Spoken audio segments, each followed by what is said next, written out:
In a world full of hate, pretensions, judgments, and fake it till you make it attitude, let's still be the Sausawera with a heart. What's up mga kasawsawera? Eto na nga, may bago na naman tayong sasawsawan. Pero syempre habang nag-stretching, sasawsaw tayo para naman sobrang boring yung pag-stretching natin. So alam nyo na ba yung latest chismis? Ito ha, narinig ko lang to ha, or nabasa ko lang to. Hindi talaga sa akin galing to, okay? Ang sabi, ito basahin natin, teka lang. Sabi ni Ogie Diaz sa isang politician, OMG. Teka lang, palitan natin yan ako. At itong politician na ito ay walang iba kundi si Mr. Albi ano to? Benitez. Sasabihin ko sana Albi Martinez. From Kami. Siyempre ilalagay natin dyan para alam ninyo na hindi galing sa akin, okay? Wala tayong sasawsawan na hindi nang galing sa, alam nyo yun, sa Abante, sa Kami, sa Pep. Lahat yon doon natin kinukuha yung source natin, okay? So, ayun na nga. Sabi si Ivana Alawi at si Mayor Albi Benitez daw ngayon. Totoo kaya ito? Pero syempre, di ba galing na kay kay Mama Ogs. So ako normally, kapag galing kay Mama Ogs, medyo naniniwala ako, sa totoo lang. But of course, syempre, si Ivana Alawi lang ang talagang makakasagot niyan. Ang tanong kung sagutin tayo. Basta tayo, sumasawsaw lang, okay? So ito na nga, basahin natin yung mga yung mga comment ng mga kasawsawera natin bago tayo magbigay ng sarili nating opinion. Babasahin ko muna.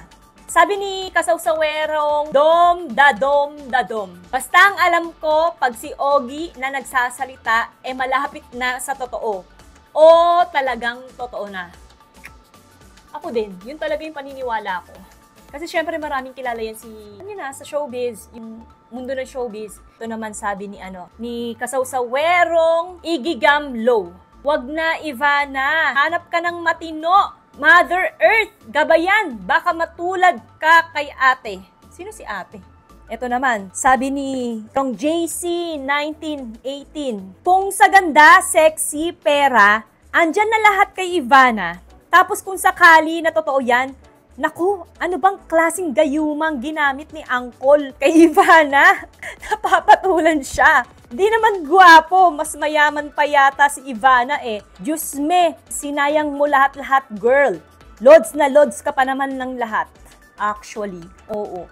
Kung totoo man yan, parang sinayang niya. Pero syempre, that's her decision, di ba? Tapos, ito naman sabi ni kasawsawerang Jasmine. Nakakatakot ka na, Ogie. Daig mo pa ang bolang kristal. Paring Ogs, medyo nakakatakot ka na nga. Para ka ng si Madam Auring. Charot. O, ito naman. Sabi ni kasawsawerang Mayet. Pag si Ogie ang may paganto, naku. So, ibig sabihin totoo. So, everyone, mga kasawsawera, itong ginagawa natin ay stretching to. So, medyo mag-pause muna tayo sa ating pagsawsaw. Sobrang importante nito sa ating katawan. I am 40 years old and alam nyo na, bakit pa rin tayo, mukhang bata-bata pa rin tayo. Kasi alam nyo, ang pag-workout and pag-stretching, medyo nakakapagpaano yan, reverse ng age natin yan. Kaya kung ako sa inyo, habang sumasawsaw kayo, dapat nag-exercise kayo, nag-workout kayo, or nag-stretching kayo. Okay?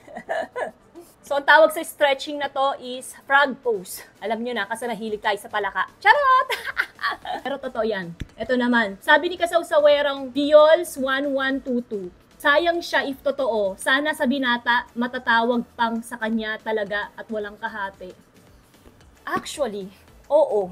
Kung totoo man to, parang hindi na kailangan ni Ivana, sa totoo lang, na pumatol sa... Kung totoo man to Ivana, I'm not saying na pumatol ka pero ito yung mga nasa internet. So, binabasa ko lang. Pero ako, naniniwala ako na parang hindi gagawin ni Ivana yan. Sa totoo lang. Kasi hello! Ang laki-laki ng income niya, 5 million! Monthly, baka nga more than di ba? Not unless monthly sustento niya kay Mayor is 20 million. Charot, or 30 million monthly. Baka nga naman, di ba? Baka naman. Pero hello, hindi na kailangan Ivana yan. Ito naman sabi ni kasawsawerong Donna. Gahanap yata ng father figure if totoo. Bakit wala bang tatay si Ivana? Eh yung medyo late ako. Hindi, of course, may tatay siya, kaya nga siya nabuhay, di ba? Pero I mean, wala ba siyang kinalikayang tatay? Yun ang hindi ko alam. Actually, normally, ganun talaga. I have a lot of, kakilala na lumaki sila na walang father figure. So, adalas yung mga nagiging boyfriend nila, mas matanda sa kanila. Kasi nga, naghahanap sila ng father figure. Ito naman, sabi ni Kasawsawerang Loy Chan, 544. Ivana Alawi, sayang ka po, huwag sa lalaking galing may asawa. Ang daming single na lalaki dyan. Bakit yung lalaking pangit pa, matanda at babaero yan? Iiyak ka lang. Grabe naman kayo kay Mayor Albi. Teka lang naman ha, kokorek ko lang kayo. In general to ha, wala naman sa itsura din yan, di ba? Nasa kabutihan ng puso yan. Oo nga, ang gwapo mo nga, pero ang pangit naman ng ugali mo, di ba? Eh di, aanihin mo yun. So, eto naman, nakalagay, matanda at babaero yan. So, hindi natin alam. Pero yun nga, sabi nga ni Andre, umanap ka ng pangit at ibigin mong tunay. Charot. So, mag-ano pa tayo dito? Ayan. Sabi naman ni Kasawsawerang Maria Lynn, 4678, mahilig sa politiko si Ivana, Bakit? Meron ba siya dating, ex na politician? Hindi ko alam yun. Sa Sawsawera, hindi ko alam. Alamin natin. Tapos, ito naman, sabi ni Sawsawerang Rico Prodite. Naku, Ivana, nag-iva ka na. Di ba may asawa pa yung mayor at magkaedad lang kayo ng anak niyan? Worth it ba talaga yung love mo na yan? Like, deal yarn? Kaloka. Oh my gosh. Ito naman sabi ni Kasawsawerang, if you see Kai, mga artista ngayon nahihilig sa mga tsakanis na politiko. Heist! Grabe naman. Eh kasi siguro wala kasing choice, wala namang gwapong politician siguro. Charot. O di ba ang flexible ka na? Medyo flexible na tayo. Okay, lipat natin. Sabi naman ni Kasawsawerang, Anste, pag ganyan mga sagot, confirmed. Ito, kasi basahin natin yung sagot ni Mayor Albi Benitez. Ito yung sagot niya, dahil nga nai-issue siya kay Ivana. As for recent personal matters, I kindly request understanding and respect for privacy to shield all innocent parties involved. In my private capacity as a film and TV program producer, my professional interaction with various celebrities is inherent to the nature of the business. At this moment, my primary focus.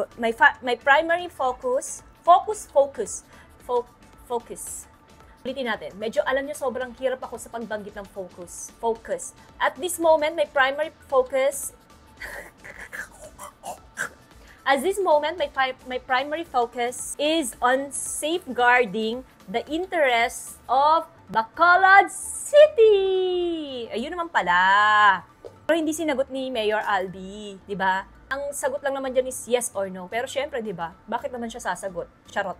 Pero yun nga. Alam nyo, parang feeling ko. Kasi nga producer si Mayor, di ba? So, pwede kasing, dahil nga producer siya, marami talagang artista ang mapapalapit sa kanya. Kasi syempre, boss siya. So, pwedeng, hindi ko kasi alam, di tayo updated pero yun nga, pwedeng siguro may project si Ivana under his management na kailangan nilang mag-usap, kailangan nilang mag-meeting, kailangan nilang magkasama. But that doesn't mean na meron silang relationship, di ba? Or meron silang relasyon. Siguro as a boss, may relasyon sila. Siyempre, boss mo, talent mo, ganon. Tapos, nabibigyan lang siguro ng, alam mo yun, ng masamang kahulugan ng iba. Yun naman yung feeling ko. Kasi parang, alam niyo yun, ang hirap din kasi talagang, minsan yung mga chismis, lang yan yung nakita ka lang na may kasamang ganito, uy, si na to. Kaya, alam niyo ako minsan, sobrang careful ako kung sino yung mga kinakausap ko at nakakasama ko. Kasi nakakatakot Kaya ako, kunyari, pag-aalis ako, sasabihin ko kagad kay JJ, ganito, kasama kasi ganyan. Dinner kami with my friend. Kasi mahirap na di ba?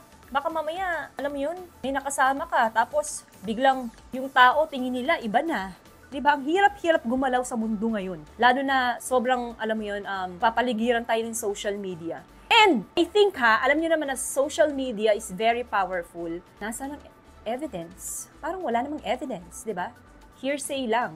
Hindi natin alam kung totoo yan. Basta tayo nakikisaw-saw lang. So yan yung sagot ni Mayor Albi. So ngayon, tutuloy ko na yung pagsawsaw ko kay Ivana. Alam nyo, I don't know Ivana. We don't know each other personally. But I do believe na parang hindi na kailangan ni Ivana na magjowa ng may asawa.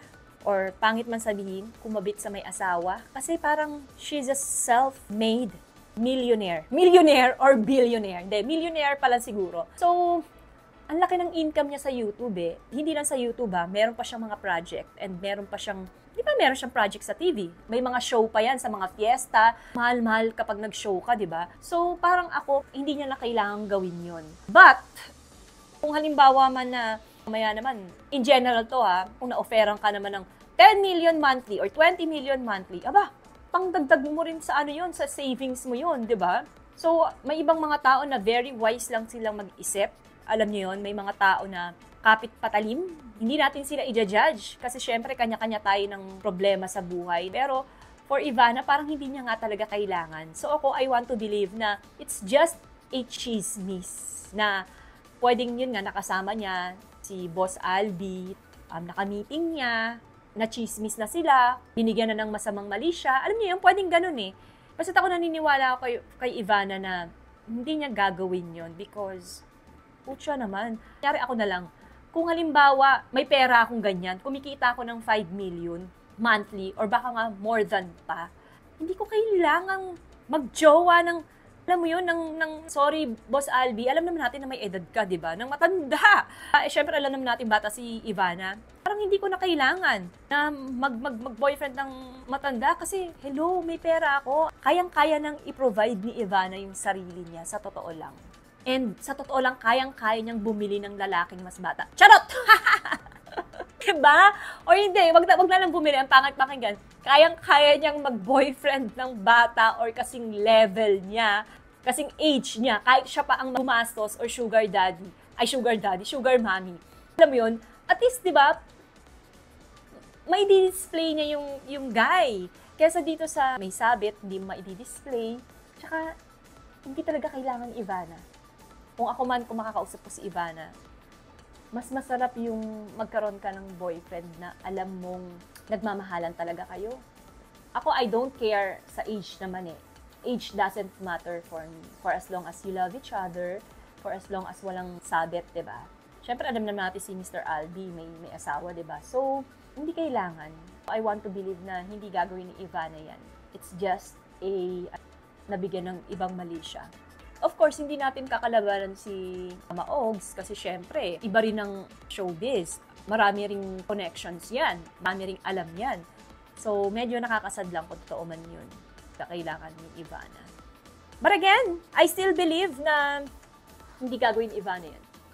Hindi siya papatol sa isang may asawa at medyo may edad. Siguro kung hindi pa siya si Ivana Alawi kung hindi siya sikat, kung halimbawang hindi siya nag-i-income ng 5 million, kahit sabi na nga natin 1 million monthly, baka sakaling pwede pa Alam mo yun? Kasi syempre, hindi naman natin alam kung ano yung mga reason bakit kayang gawin ng tao na, alam mo yun, mag-boyfriend ng mayaman, kumabit sa, ano mo yun, sa may asawa, kasi kanya-kanyang ano yan Mali, syempre, di ba? Pero kanya-kanyang reason yan, bakit nila nagagawa yun.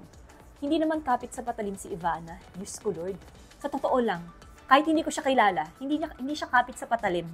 Dahil alam ko na malaki talaga siyang kumita. So, wag na natin siyang bigyan ng mali siya. Wag na natin siyang pagbintangan na kumabit siya sa politician kasi ako I believe talaga.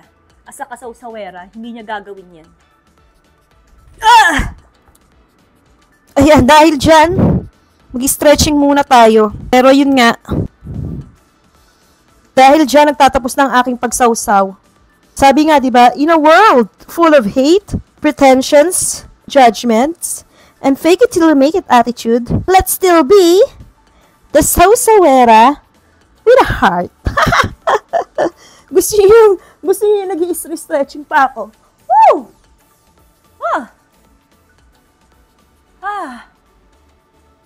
Oh my gosh. Ang sarap mag-stretching. Promise.